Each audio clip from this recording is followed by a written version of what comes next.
वक्फ संशोधन बिल।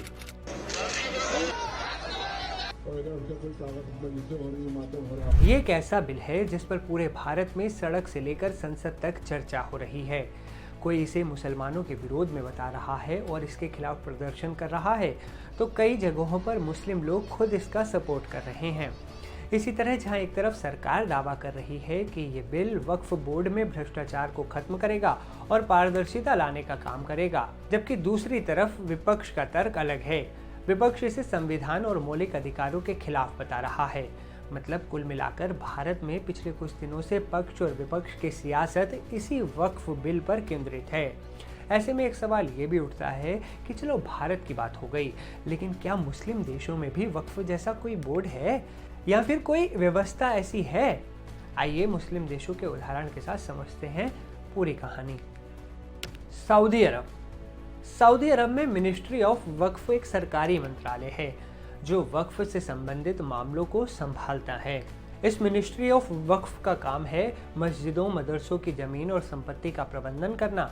ये मिनिस्ट्री वित्तीय सहायता देती है, इस्लामी मामलों से संबंधित नीतियों, कानूनों का निर्माण करती है, धार्मिक शिक्षा और प्रशिक्षण कार्यक्रम आयोजित करती है। पाकिस्तान में हर राज्य के लिए वक्फ एक्ट बनाया गया है। जैसे इस्लामाबाद कैपिटल टेरिटरी वक्फ प्रॉपर्टीज एक्ट, वैसे ही हर राज्य का अलग वक्फ एक्ट है जो राजधानी इस्लामाबाद समेत हर राज्य में वक्फ संपत्तियों के प्रबंधन और प्रशासन को नियंत्रित करता है। वक्फ संपत्तियों की सुरक्षा, रखरखाव और विकास को सुनिश्चित करता है।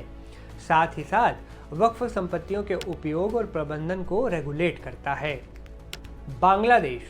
बांग्लादेश में वक्फ की संपत्ति धार्मिक मामलों के मंत्रालय के अधीन आती है और वक्फ का पूरा नियंत्रण केंद्र सरकार के पास ही है।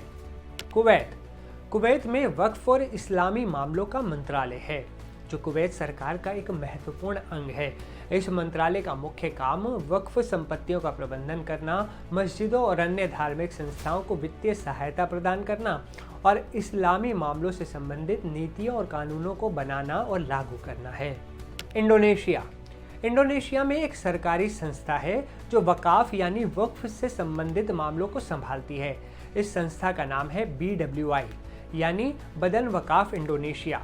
वकाफ एक इस्लामी धर्मार्थ संस्था है जो मस्जिदों, मदरसों और अन्य धार्मिक संस्थाओं के लिए जमीन और संपत्ति का प्रबंधन करती है। इसके सदस्यों की नियुक्ति और बर्खास्तगी राष्ट्रपति के हाथ में होती है। इसके सदस्यों का कार्यकाल 3 साल का होता है।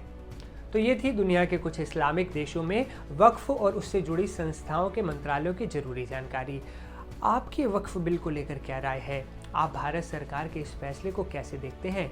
नीचे कमेंट्स में अपनी राय जरूर बताएं। इस वीडियो में फिलहाल इतना ही। देश और दुनिया की तमाम बड़ी और अहम खबरों के लिए आप देखते रहें NDTV इंडिया।